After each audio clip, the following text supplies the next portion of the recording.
So, konti na lang, makaka-survive na tayo, no, go na tayo sa graduation kasi yun naman yung aim natin, di ba? So, okay, let's start. No, our last organ system is about the nervous system. Okay, so the nervous system no, has different function, which is number one, the reception of the stimulus. No, we've been discussing for the past tawag dito, topics on the previous topics, specifically ng mga pinakaunang topic, di ba nabanggit naman natin that the brain, no, through the neurons, no, receives the stimulus, no, so that it can process all the information because our brain is the integrator. Diba? Yung integrator ng ating feedback mechanism sa feedback loop. No? Siya yung nagpa-process ng lahat. Okay, number two, transmission of impulses because the neurons, di ba, transmits um, an impulse to another neuron in order for the brain to process it. Okay? And number three, coordination of the body activities. Kasi di ba ang control center ng ating katawan is our brain and our spinal cord. No, mainly the brain. And the brain is what comprises the nervous system. So it's very obvious that this nervous system really controls no our body. No, kasi si brain yung nag-uutos, 'di ba, sa lahat kung ano yung gagawin, ano yung magiging response to a certain stimulus, what will be the reaction to a certain stimuli. So lahat ng yan, no, it's all under our nervous system. Okay, so our nervous system is divided into central and peripheral nervous system. So let us start first with the central nervous system. So central meaning gitna because this is composed of the brain and the spinal cord. No? And it is the body's control center, like what I've mentioned just a while ago, no? And it also coordinates the body activities. Now, later on, we're going to identify the different parts of the brain and as well as the spinal cord, no? And ano yung pinaka-function na ginagawa nila. Okay?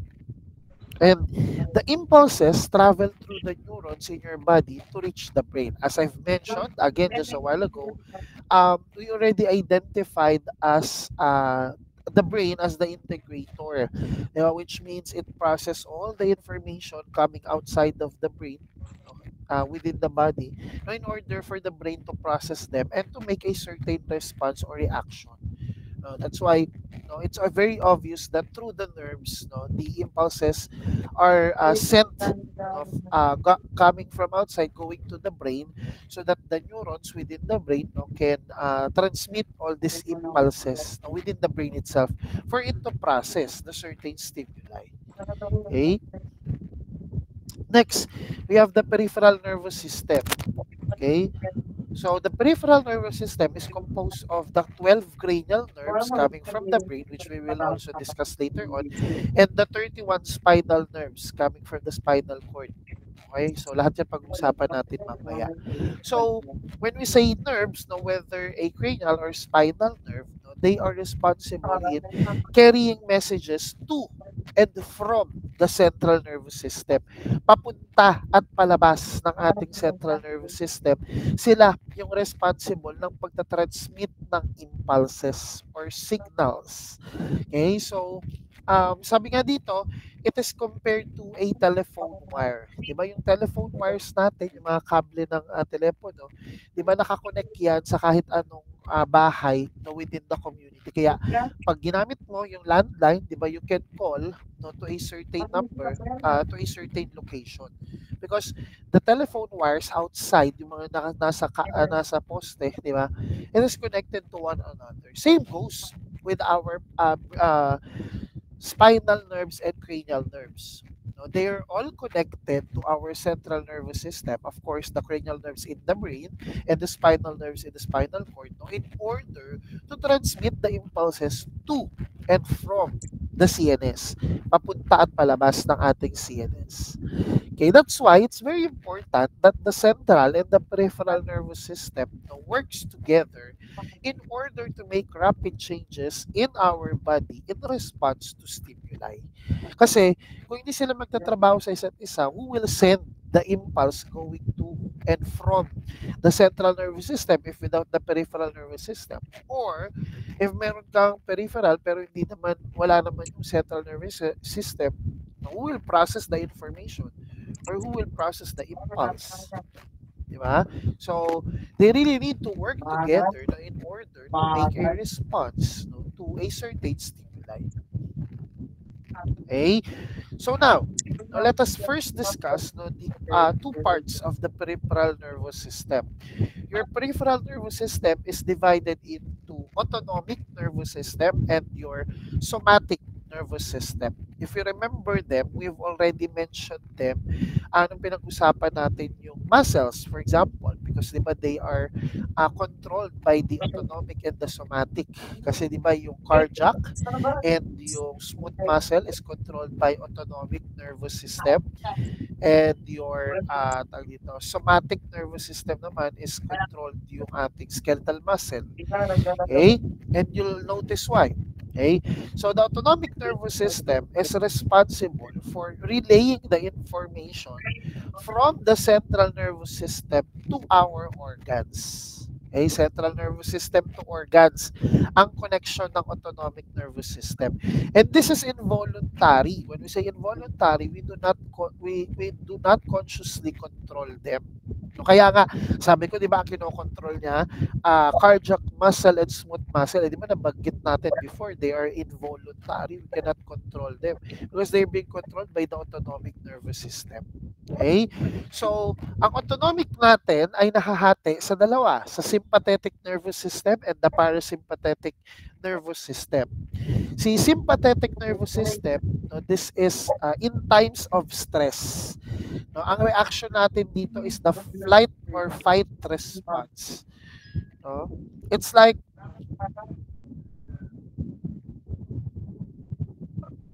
sorry. So, yung sa sympathetic nervous, yung fight or flight response, parang ganito yan. No? Hinold up ka. Okay? Bigla kang tinutukan ng kutsilyo no? Kunyari, sa overpass. Okay? Anong gagana doon? Sympathetic nervous system. Kasi stressful yung moment. Okay? So, ang reaction mo, either flight or fight. When we say flight, tatakbo ka. Diba? Mabilis kang tatakbo, tatakas ka dun sa nang-hold up. Or you fight, lalabanan mo talaga sila. So, parang yun lang yung reaction ng katawan mo. Kaya di ba, ang mga tao, pag nasa-subject sa mga ganong klase ng bigla ang stressful tawag dito, event or moment, either they flight or they fight. May iba napapahinto, di ba, natutulala, tapos tatakbo na lang bigla, di niya rin alam kung bakit, di ba, or minsan naman, di niya rin alam bakit bigla siyang lumaban. Kaya parang nabablanko sila kasi it's an automatic reaction of our body in times of stress. While the parasympathetic nervous system is responsible in controlling our body in times of rest. Pag parasympathetic naman, ang tawag natin dyan, kung ang sympathetic stress, ang parasympathetic rest and digest. Okay? So, malalaman natin bakit. Kasi, if we're going to look at this, no, this is what happens under the sympathetic and the parasympathetic nervous system, under the parasympathetic and sympathetic, if they are in control. Sabi natin, pag parasympathetic, rest and digest. Pag sympathetic, in times of stress. Kaya, pag tayo ay rest and digest, ang katawan natin, ito ang nangyayari. Number one, no, the pupils are constricted. Okay, enough light lang yung tinatanggap niya. Okay, then it stimulates your saliva, no, and it stimulates activity of the stomach and the gallbladder and your intestines. Now, why am I pinagsabay-sabay ko sila? Kasi di ba they are responsible in terms of digestion. Kaya nga tinatawag nating rest and digest si parasympathetic. Kasi in times of rest, you also digest. And alam naman natin, saliva, the stomach, the gallbladder, and the intestines are responsible for the digestion in our body. Okay? Aside from that, since we are resting, we have a slow heartbeat, and the airway is constricted. So there is enough air coming in to our brain. Normal ang respiration. Also, it contracts the bladder. Okay, kaya hindi ka naihi, nakakontrol. Okay, however, when it is sympathetic nervous system under control of your body in times of stress, manlalaki ang mga mata. Okay? Walang digestion na magaganap. Kaya walang salivation, walang activity sa stomach, sa gallbladder, and sa intestine. Then, it increases your heartbeat. Kasi stressful eh. So, bibilis ang tibok ng puso, no? Magre-relax yung airway para maraming hangin ang pumapasok. Okay? And it will also relax your bladder. Kaya di mo maintindihan kung naiihi ka or natatay ka. And most importantly, no, it secretes the epinephrine and the norepinephrine. Para saan po ito? The epinephrine and the norepinephrine will give you what we call the adrenaline rush. That is why, during the sympathetic nervous system reaction, you are feeling the adrenaline. Kaya nga, di ba, sabi natin fight or flight. That's why meron kang kakayanan to either fight, labanan, or flight, tumakbo. Because you have the adrenaline rush, bigla. Okay? So that is the difference between the sympathetic and the parasympathetic nervous system. Okay, can I get a thumbs up kung nakasunod tayo sa idea ni sympathetic at ni parasympathetic? Sige. Okay, now, let us proceed with the somatic nervous system. Kung si autonomic is the relay center between the central nervous system and the organs, ang somatic naman is the relay information between the central nervous system and the skin and skeletal muscle. Kasi nga, di ba, si somatic ka nagko-control ng skeletal muscle because they are voluntary. We consciously control them. Except for what we call reflexes. Pag sinabi natin reflexes, automatic response to a stimulus. Parang pag ginulat ka, di ba? Minsan ang reflex mo is tawag dito, mahampas mo yung yung nanggulat sa iyo. O kaya yung mga baby, di ba yung mga baby pag pag natutulog sila, pag may narinig lang sila, makikita mo sila, di ba yung paat kamay nila biglang umaangat, yung nagugulat yung reaction. Those are reflexes. O kaya naman, tawag dito, yung mga biglaang pagsalo ng mga bagay na nalalaglag, those are reflexes. Okay? They are automatic response to a certain stimulus. Yun lang. No, ang tanging tag dito, hindi na control ng somatic nervous system, but all other tag dito, movement of our skeletal muscle and our skin are controlled by the somatic. And again, they are voluntary. Ibig sabihin, we have the liberty to control them. Okay? Alright. Now, let us proceed. No, since we have already identified the different, the two parts of our peripheral, let us proceed with the two parts of the central nervous system, starting with our brain. Okay, during embryonic division, our brain is only divided into three. Okay, into prosencephalon or forebrain, mesencephalon or midbrain, and rhombencephalon or hindbrain. But when we become adult, they are converted into, the prosencephalon is converted into telencephalon or the cerebral hemisphere or your cerebrum, diencephalon or Twig's brain, the mesencephalon or the optic lobes, and sa mesencephalon still, while rhombencephalon becomes your metencephalon, your cerebellum, and your myelencephalon or your medulla oblongata. Okay, so same lang yan. Okay, so let us start with the prosencephalon. So the prosencephalon, during adult division, nahahati siya sa dalawa. So it becomes your telencephalon or your cerebrum, which is the largest portion of the brain. Okay? Ang telencephalon or cerebrum natin ay tawag dito, nahahati sa dalawang hemisphere. No, yung cerebral cortex or cerebral hemisphere natin, which is the left hemisphere and the right hemisphere. And it is connected by what we call corpus callosum. Okay?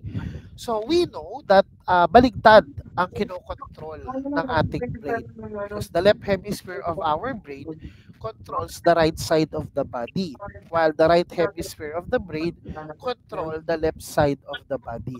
That's why di ba yung mga stroke patient, no, one side lang sila. Okay? Hemiplegic lang ang nangyayari. Depende kung saan nangyari yung stroke. Kung sa left side ba ng body or sa, ng brain rather, or sa right side ng ating brain. Diba? Doon nakadepende kung ano yung mapaparalyze sa kanila. At so you'll notice, either left or right part lang. So alam nyo na yun. Pag left, pag left part ng body ang na-paralyze, right side yung nagka-stroke na brain, part ng brain. Pag right side naman ng body ang na paralyzed, no? Left side naman ng brain ang nag-stroke. Okay, kasi yun yung kinokontrol nila. Okay, and mostly, no, according to psychology, no, the left hemisphere is mostly associated with math, analytic, and speech. Okay, while the right hemisphere, no, is associated mostly with music, arts, and abstract ideas. Kaya in psychology, di ba, interpretation ng pagiging left-handed and right-handed is related to the hemisphere of our brain. Okay, kaya kung left-handed ka, mas dominant yung right hemisphere mo. Kung right-handed ka naman, mas dominant yung left hemisphere ng brain mo. Okay? Yan, so again, no, the telencephalon is the embryonic structure from which the cerebrum develops prenatally. Kasi nga, from prosencephalon, it becomes telencephalon or cerebrum. They are responsible in controlling activities such as, for example, our intelligence, our memory, our language, and even our muscles. Okay? Now, in our brain class, we have what we call ventricles. These ventricles are cavities or spaces in the central nervous system that controls fluid. So may iba't ibang mga ventricles na natatagpuan sa ating brain. Huwag kayong malito ha, kasi baka sabihin nyo, di ba sa heart po yung ventricle? Yes, ventricle is also a chamber of the heart. But in relation to nervous system, pag sinabi nating ventricle, they are cavities. When you say cavities, spaces within the brain, no, that contains fluid. Anong klaseng fluid? Cerebrospinal fluid. Mamaya mabanggit din natin yan. Okay, and in the telencephalon, meron tayong dalawang cavity or meron tayong dalawang ventricle. Yung tinatawag nating first and second ventricle. So there are two spaces within the cerebrum, no, that contain cerebrospinal fluid. And that is again the first and the second ventricle. Okay? Now, our cerebrum, sabi nga natin kanina, is divided into two cerebral cortex or hemisphere, the left and the right hemisphere.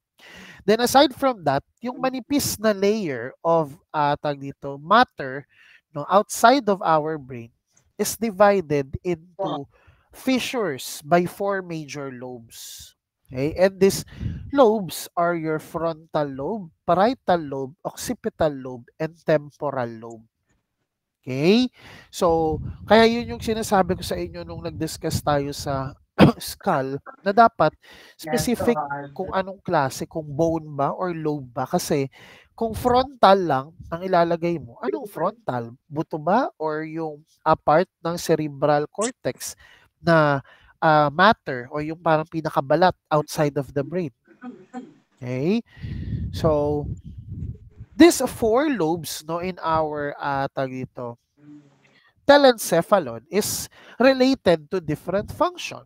Number one, no, the frontal lobe is responsible for abstract thinking, our sense of humor, and the uniqueness of our personality. So yung character daw natin mostly associated with our frontal lobe.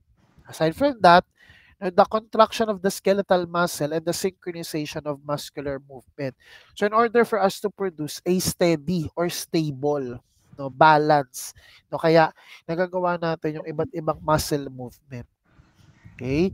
While si parietal lobe naman is responsible in translating nerve impulses into sensations, specifically sense of touch and sense of taste.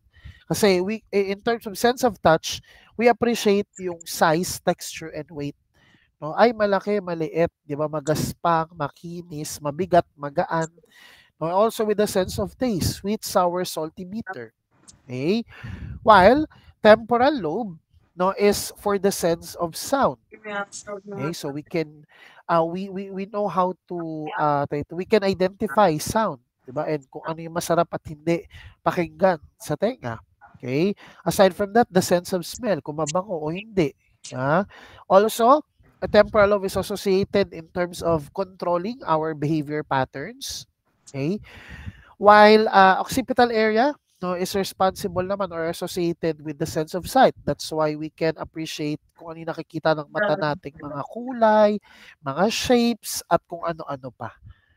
Okay, kaya ta-translate ng ating occipital area kung ano man yung nakikita ng ating mga mata. Maganda man ito o hindi sa ating paningin. Okay?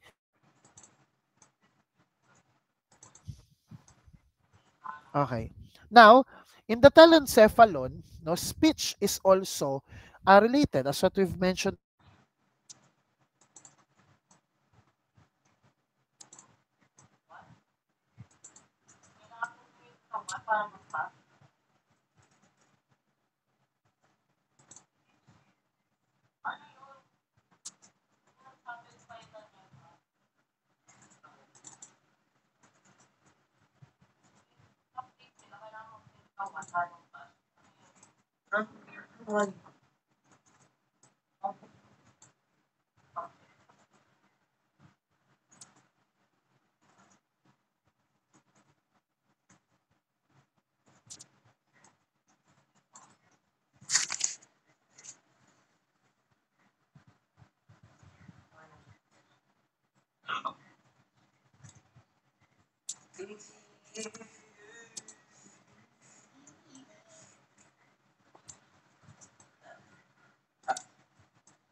Sir, naka-mute ka po. Ay, sorry. Hindi nyo narinig yung sinabi ko kanina? Yung dito? Saan ako Hindi po, sir. Saan Yung ako sa, naputol? ano po, yung sa pinaka-start po ng sinabi niyo po nung speech, bigla pong nag-mute po yung mic niyo. Ay, sorry. Sige, sige. Pero nasabi ko yung na hanggang sa where words are heard and comprehended, where words are formulated. Narinig nyo o hindi? Okay. Sige, sorry, hindi ko napansin na nakamute ako.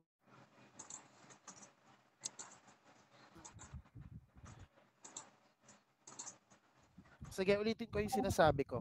Okay, so again, no, the speech is responsible, the telencephalon is also responsible for our speech, as we've mentioned a while ago. And it is mostly focused on the left hemisphere of our brain. Kasi merong dalawang area sa ating brain na responsible for our speech. And that is the Wernicke's area and the Broca's area. The Wernicke's area is responsible for the sensory speech, while the Broca's area is responsible for the motor speech. The Wernicke's area is located on the left hemisphere of the parietal lobe, while the Broca's area is located on the left hemisphere of the frontal lobe. So the Wernicke's area is responsible for sensory speech because this is the area of our brain where we hear words and we comprehend these words. Like for example, ngayon, no, ang gumagana sa inyo ay Wernicke's area. Kasi nakikinig kayo. At kung ano yung sinasabi ko, yun ang pinakikinggan at iniintindi ng Wernicke's area ng utak ninyo.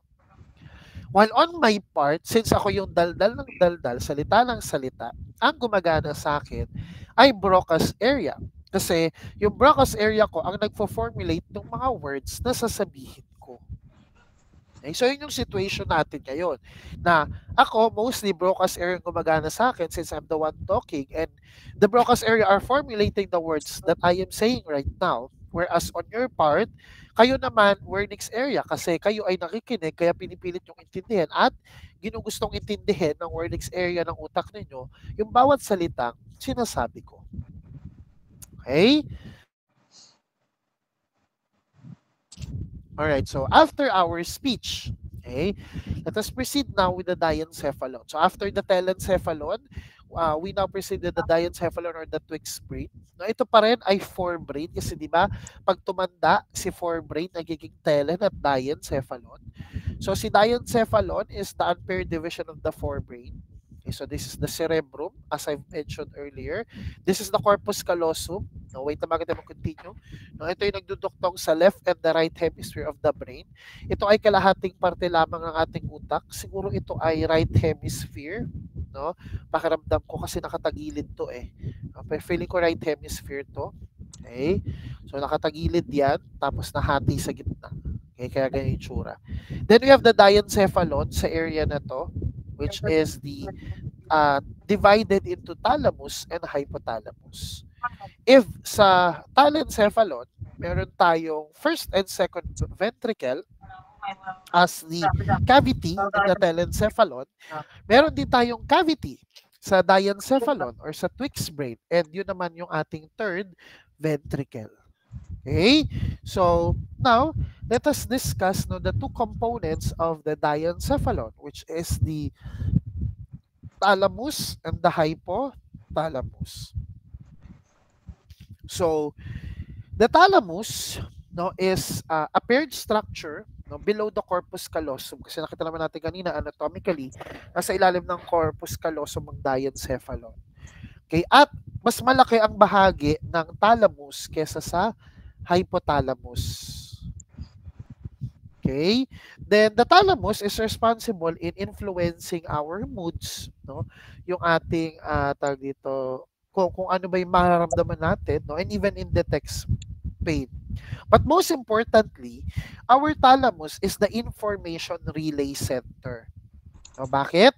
Kasi si thalamus, no, siya yung tumatanggap lahat ng relay motor or sensory signal. No, motor or sensory signal rather, siya ang tumatanggap within the cerebral tag dito bago pa ito dalhin sa cerebral cortex for processing. Okay, kaya information relay center si thalamus kasi siya muna ang nagre-receive ng signals, all, whether motor or sensory signals galing sa labas bago ipasa kay cerebral cortex, which is the left and the right hemisphere of our brain, for processing. So, kaya siya tinawag na relay information center. Okay, siya yung tigapasa.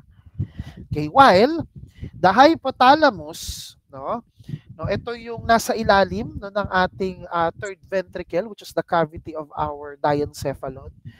At nare-regulate niya yung ating peripheral nervous system, because it controls the posterior neurohypophysis of the pituitary gland in terms of hormone manufacturing. Okay, bakit? Kasi ang hypothalamus ay nakakonect sa pituitary gland through what we call infundibulum. Kaya, nakokontrol ni hypothalamus lahat ng ipoproduce sa posterior neurohypophysis rather ng ating pituitary gland. Kung naalala niyo yung endocrine gland, di ba pinag-usapan natin doon that the pituitary is divided into anterior adenohypophysis and posterior neurohypophysis. So the posterior part of the pituitary gland is in control by our hypothalamus. Aside from that, our hypothalamus is in control of our homeostasis, body temp, thirst, hunger, fear, rage, and sexual emotion. Or basically, our hypothalamus is mostly associated with emotions. Okay, lahat ng nararamdaman natin. Kaya lagi ko sinasabi, kada tinuturo ko yung bio 2, huwag kayong maniniwala. Huwag kayong maniniwala pag meron kayong manliligaw o meron kayong partner na sinabi sa inyo, I love you from the bottom of my heart. Huwag kayong maniniwala dun kasi hindi totoo yun. Kasi alam naman natin yung heart, di ba? Ano yung function ng heart? It is the organ that pumps the blood in your body. Wala namang kinalaman yun eh. Pero pag may nagsabi sa'yo ng I love you from the bottom of my hypothalamus, ay maniwala ka. Kasi ibig sabihin, alam niya na yung hypothalamus niya ang nagsasabi sa kanya na feeling of love, na in love siya sa iyo, na gusto ka niya. Okay? Kaya kailangan maging matalino kayo sa pagpili ng partner, ha? Kaya huwag kayong aanga-anga dyan na pagsabi, I love you from the bottom of my heart. I-baste din mo kagad. Diba, sa mga girls, huwag kayo kagad sasagot ng ganun. Ay, hindi ka nag-aral ng bio, hindi kita sasagutin, hindi mo alam yung function ng heart. Diba? Sa mga boys naman, alam niyo na mga boys, pag maniligaw kayo in the future, gamit niyo yan.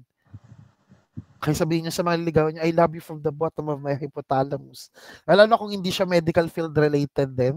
Kapag tinanong, bakit hypothalamus? Because it's part of our brain where emotions are associated and it tells me that I love you. Yung mga ganun eksena pa. it may sound funny, no? I may be using it as a joke, no? But that's the truth. Yun naman kasi talaga.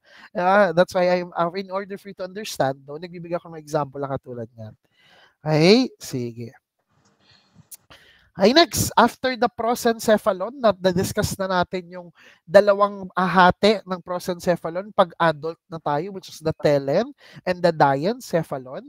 Ngayon naman, punta tayo kay mesencephalon. During adult division, si mesencephalon ay nananatiling mesencephalon or the midbrain. No, kaya nga siya midbrain kasi matatagpuan sa forebrain and hindbrain. Ano ba yung forebrain? Unahan. Ano ba yung hindbrain? Likodan. Malamang gitna siya. So, ang ating mesencephalon ay gawa sa 4 nuclear masses na tinatawag nating corpora quadrigemina.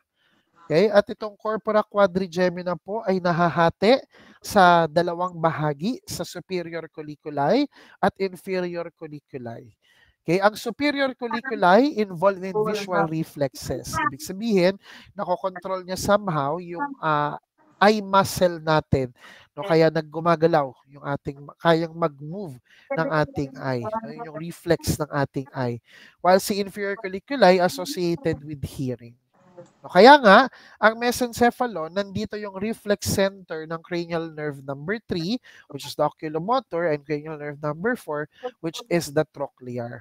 Kasi si 3 and 4, they are the two cranial nerve that controls 5 of the 6 extrinsic eye muscle. Kasi 6 yung extrinsic eye muscle natin. 3 cranial nerve ang nagko-control dito for visual reflexes.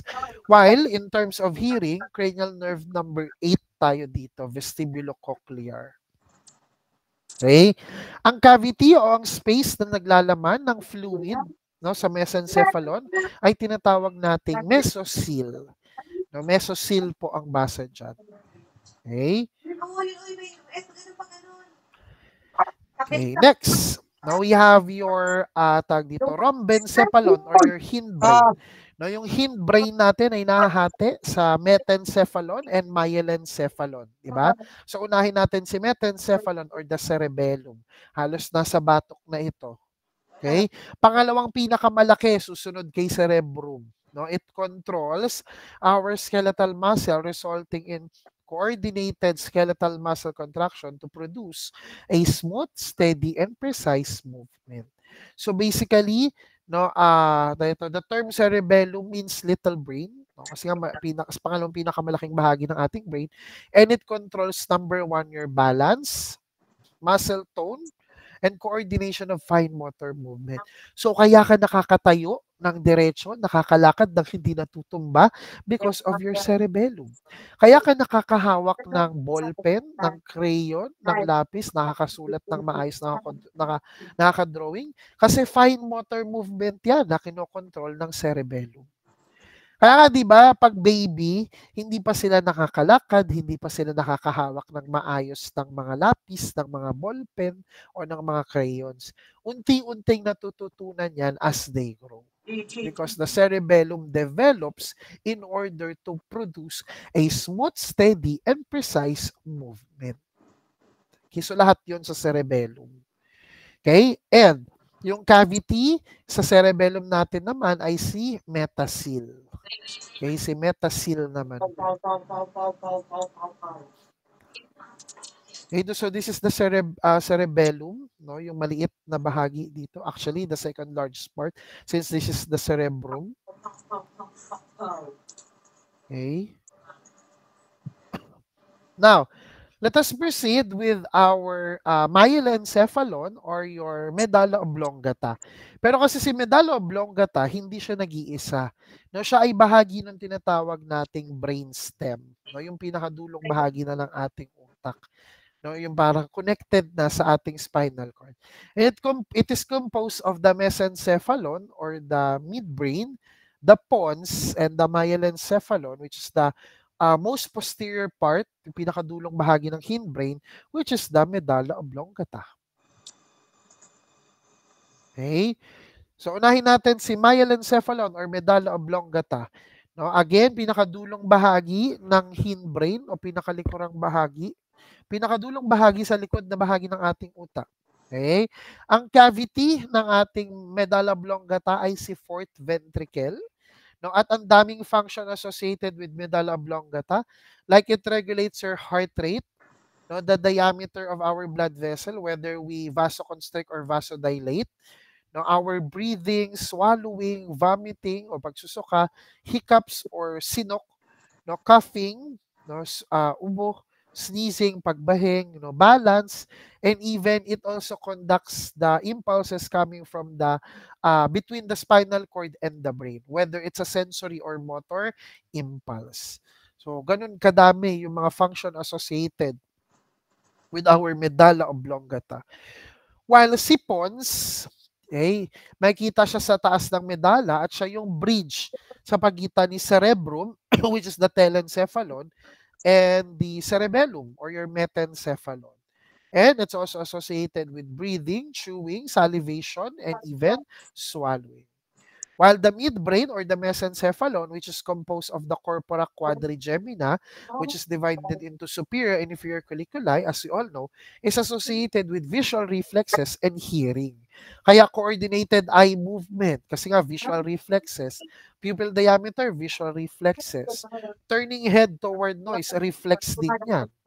No? Na pag ginulat ka o kaya nakarinig ka ng malakas na tunog, di ba napapalingon ka kagad? Kasi hearing reflex naman yun. Okay? So, yun naman yung function ng ating midbrain. Okay? Then, we have what we call your meninges. Sino si meninges? Ito po yung pinaka-cover ng ating utak. No? This is the protective wrapping of our brain and our spinal cord. Ito po ay nahahati sa 3 layer. So, yung pinakaunang layer, yung nasa pinakalabas, no, is your dura mater. Then, yung gitnang layer is the arachnoid matter. Then, yung pinakadulo, yung pinakaloob na halos dikit na sa ating brain and spinal cord is the pia mater. Okay? So, sa pagitan ng pia mater at arachnoid mater, meron tayong space na tinatawag nating subarachnoid space. At itong subarachnoid space ay naglalaman ng cerebrospinal fluid. Parang yung mga cavity na pinag-usapan natin kanina sa brain. Okay? Ang ating meninges ay pwedeng ma-infect. Kaya nagkakaroon tayo ng tinatawag nating meningitis, whether bacterial or viral. Di ba minsan naririnig natin yun, yung sakit na kinamamatay nila meningitis. Ibig sabihin, inflammation of the meninges. No, yung pinakabalot ng utak mo ay infected, kaya namamaga. So, naapektuhan din yung brain kasi yung pinakabalot ng utak and the spinal cord. Okay? Again, it is divided into 3 layers. The dura mater, which is the outer layer of white fibrous tissue. Ito yung pinakamakapal. The arachnoid membrane is the middle layer and the pia mater is the innermost layer. Sabi ko nga sa inyo, halos dikit na sa surface ng brain at spinal cord. Ito ay dito. And this is it contains blood vessels. It is richly supplied with blood vessels. Okay, highly vascularized ang ating pia mater. Then, sa pagitan ng pia mater and ng arachnoid membrane, we have the subarachnoid space. Again, meron itong laman na cerebrospinal fluid, katulad ng mga ventricles sa ating brain. And speaking of cerebrospinal fluid, sino nga po ba ito? Okay? So, ito yung fluid kung saan parang naliligo, nakababad, yung ating brain and ang ating spinal cord. And it also provides a protective cushion around the central nervous system. Since dito nga nakalutang ang ating brain ang ating spinal cord. No? At ang cerebrospinal fluid ay napoproduce sa choroid plexus. So si choroid plexus ng ating brain ang nagpo-produce ng CSF. No, ano yung choroid plexus? Ito ay plexus or group of cells within the brain that produces cerebrospinal fluid. Okay? So that is the brain under the central nervous system. Okay, before I proceed to the spinal cord, can I get a thumbs up kung nakasunod tayo doon?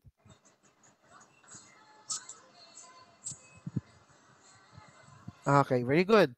Now, let us proceed with the spinal cord. Now, spinal cord is the posterior continuation o likodang bahagi o pagpapatuloy ng ating brain located in the spinal cavity in the vertebral column. Okay? So, it conducts impulses to the brain through its sensory tracts plus it controls a reflex center for all the spinal cord reflexes. Okay? And like what kakabanggit ko lang, no? It is protected by the vertebral column from the cervical vertebrae down to your sacrum, to your coccyx. No, and pag na-damage ang ating spinal cord, no, paralysis can occur. Pwede kang maging paraplegic, no, either upper body or lower body or quadriplegic, buong katawan mo ay paralyzed. Okay? Now, let us proceed with the peripheral nervous system, no? Under the peripheral nervous system, we have the cranial nerves and the spinal nerves. So, meron tayong 12 cranial nerves sa ating brain. No? And that is your optic, olfactory, oculomotor, trochlear, trigeminal, abducen, facial, vestibulocochlear, glossopharyngeal, vagus, accessory, and hypoglossal. At bawat isa sa kanila ay either ang general function nila is either a sensory nerve, a motor nerve, or a mixed nerve. Pag sinabi nating mixed nerve, parehas silang sensory at motor nerve. Okay, so si olfactory ay sensory nerve, si optic ay sensory nerve, si oculomotor and trochlear, motor nerve, si trigeminal, tawag dito, mixed nerve. So, okay, si abducens, mixed nerve.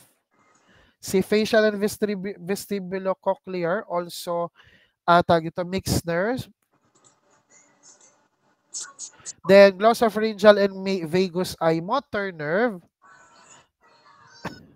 But my big brother says, yan. Then, some says money matters, but my brother says big brains matters more. Sorry. But, some says money matters, but my brother. Facial is mixed nerve. Vestibulocochlear, sensory nerve. Then, glossopharyngeal and vagus, mixed nerve. Then, our accessory and hypoglossal are motor nerve. Okay? Yan. Okay, so tama nga ako. Okay?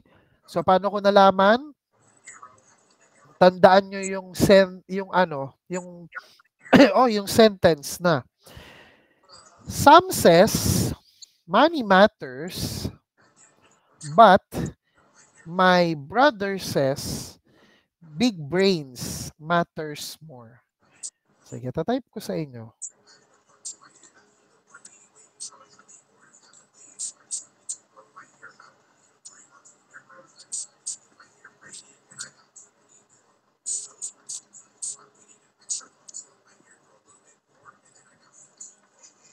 Yan. Kabisaduhin nyo lang yan. Bakit? Anong unang letra ng Sam? Uy. Anong unang letra ng Sam? S po. O, S. Right? Ano yung S? Sensory. Okay? Sam says, sensory, sensory. Money matters, motor, motor. But, ano yung but? Both. Ibig sabihin, mixed nerve.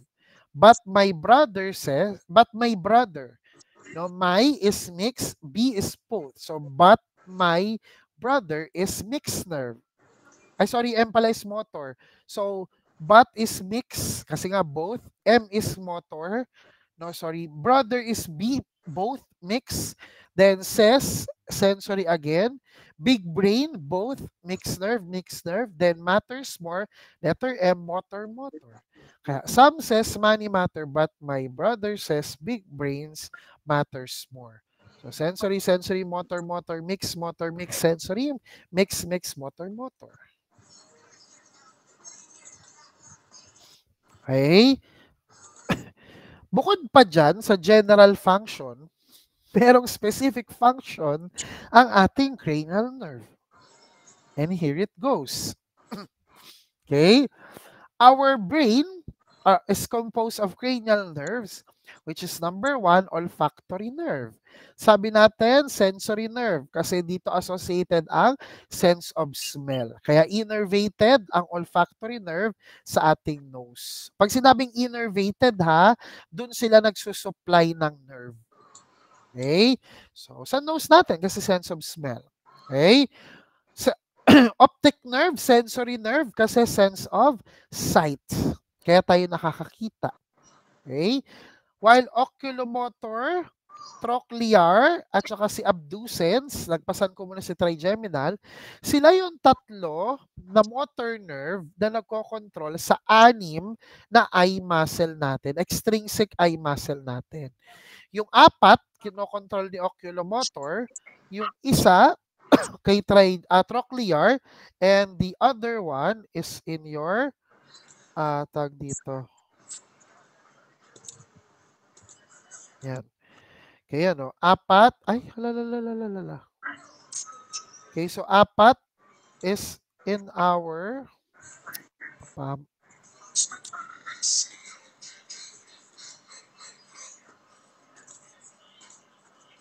okay, 4, okay, oculomotor, isa, trochlear, and the remaining one is the abducens. Okay, while trigeminal is both a sensory and motor nerve, kasi sensory nerve siya sa mukha natin at sa ating ngipin, tapos siya yung motor nerve para i-control yung muscle for mastication o yung pagnguya natin. Anong muscle nga ulit yun, yung responsible sa pagnguya? Sige nga. Ay, wala na sa kanilang nakakaalala. Sad. Paano na lang? Anong muscle yung sa mastication? Yung nasa panga natin. Di ba, it is your yes, ulahay. Positier po. Okay, so, di ba, it is your masseter.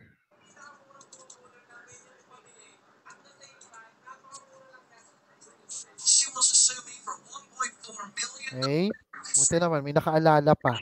Okay, next, we have your facial nerve. Your facial nerve is also a mixed nerve, both a sensory. That's responsible for the sense of taste sa ating dila. And also, it is the muscle, it is the motor nerve for our muscle and facial expression. Kaya tayo nakakangiti, nakakasimangot. At ano nga yun? Anong muscle yon? Sige nga. Nakakangiti, nakakasimangot. Oh, balangkit. Try lang po, sir. So, Buccinator po. is it your buccinator? Gapa. Orbicularis. O ano po ba? Orbicularis. Oris? Oris ba? Letter R. Oh, Vincent.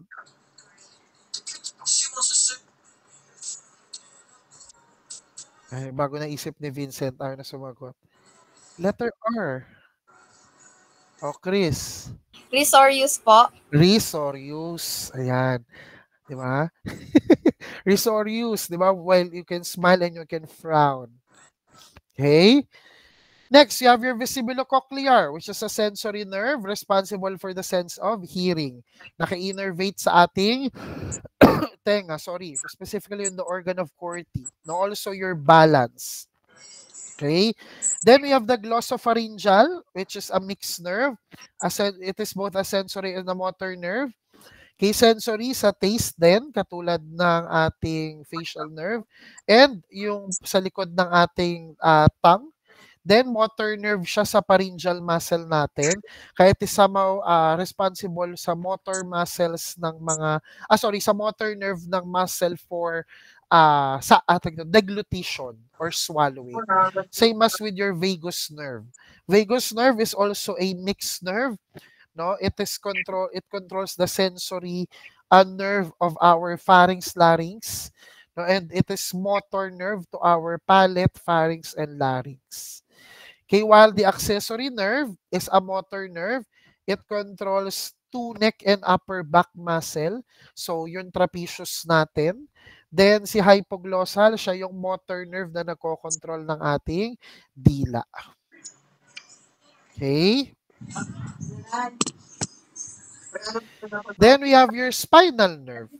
Kung ang cranial nerve natin ay 12, ang ating spinal nerve ay 31 pairs. Okay? At ito naman ay nag-originate sa spinal cord. No, bawat nerve ay naka-attach sa cord, no, through its short roots. Ang kinagandahan lang dito, ang cranial nerve solo-solo. Pero kasi yung spinal nerve, kahit 31 pairs sila, nakagrupo sila sa tinatawag nating plexus. No, so these are network of fibers, no, from which the nerve supplies the different parts of our skin, mucosa, and skeletal muscle. At ang maganda sa spinal nerve, ang general function ng spinal nerve ay lahat sila mixed nerve. Hindi katulad ng cranial nerve na iba sa kanila ay sensory, iba motor, iba mixed. No? Ang spinal nerve, automatic. Lahat ng spinal nerve, mixed nerve.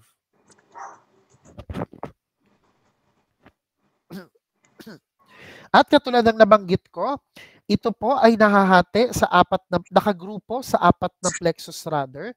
Meron tayong cervical plexus, we have the brachial, and the lumbosacral, and the coccygeal plexus. At bawat plexus ay may kanya-kanyang major nerve. The cervical plexus is the phrenic nerve. Okay? Brachial, we have the axillary, radial, musculocutaneous, ulnar, median. While the lumbosacral, the obturator, femoral, tibial, common, fibular.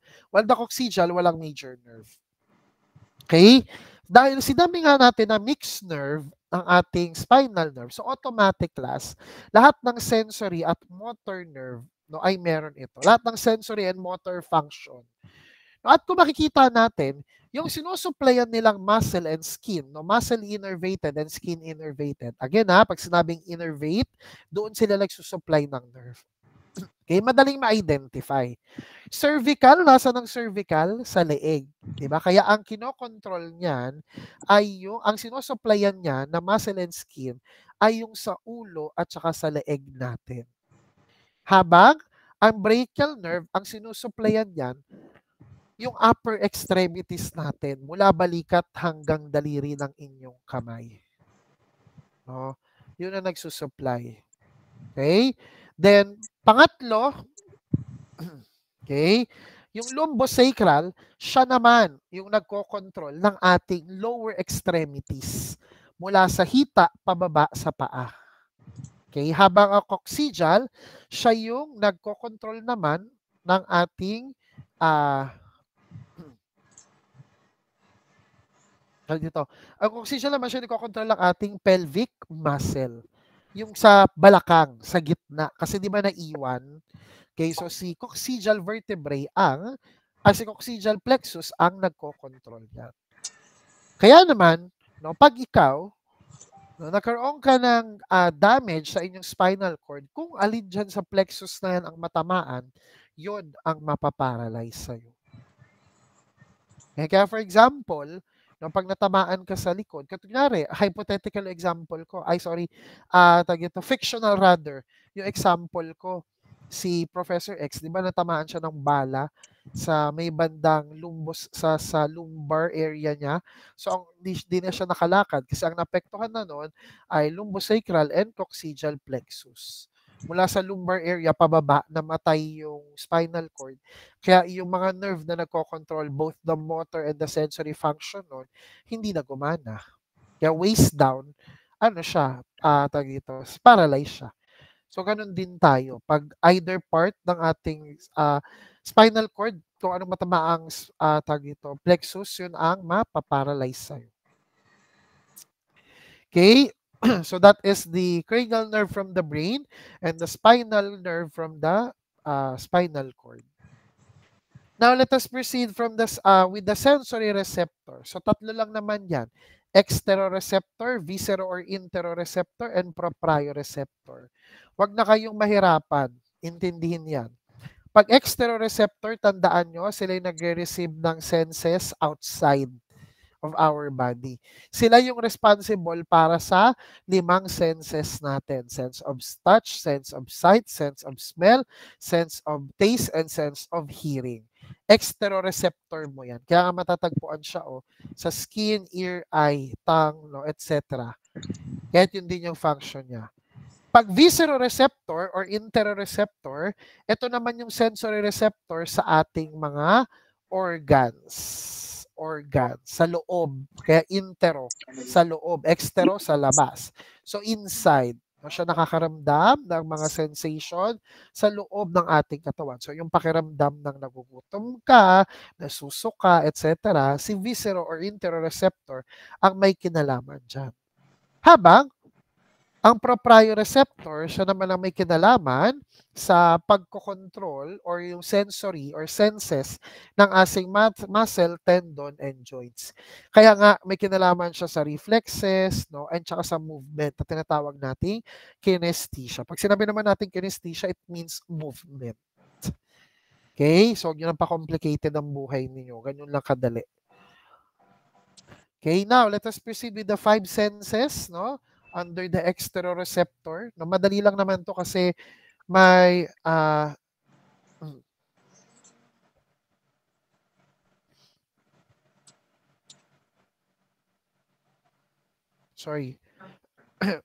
madali lang naman sila kasi ever since naman, bata tayo, gets naman na natin sila.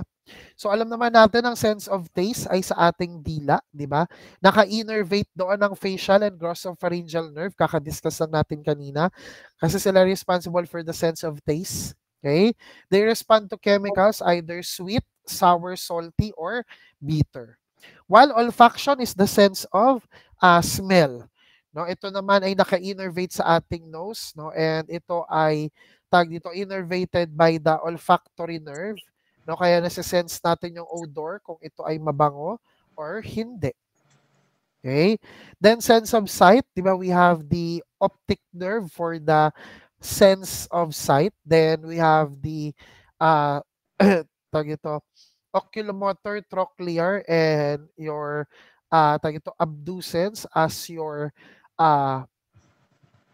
3 motor nerves that controls the 6 extrinsic eye muscle.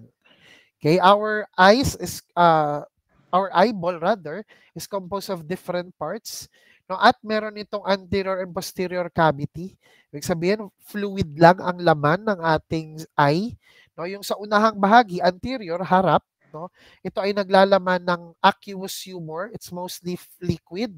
Habang yung sa likod, no, yung sa loob ng ating mata, ang laman nito ay vitreous humor, which is more of gel-like. So, nandito ang aqueous humor sa harap. Okay? Nandito ang vitreous humor sa likod. Okay? Ito yung optic nerve. Okay, kaya tayo nakikita sense of sight. Then, we have your sense of hearing. So, ang ating tenga, ang sense of hearing pala is naka-innervate kasi, di ba, ang vestibulocochlear nerve or cranial nerve number 8 sa ating inner ear. Ang ating tenga ay nahahati sa tatlong bahagi. Yung una, yung external ear, yung pinakalabas.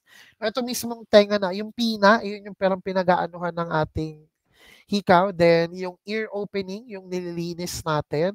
External auditory canal, yun yung tinatanggalan natin ng earwax. Then, yung middle ear, no, yung external at middle ear ay nasa-separate through a tympanic membrane. Ano yung tympanic membrane? Yan yung tinatawag nating eardrums.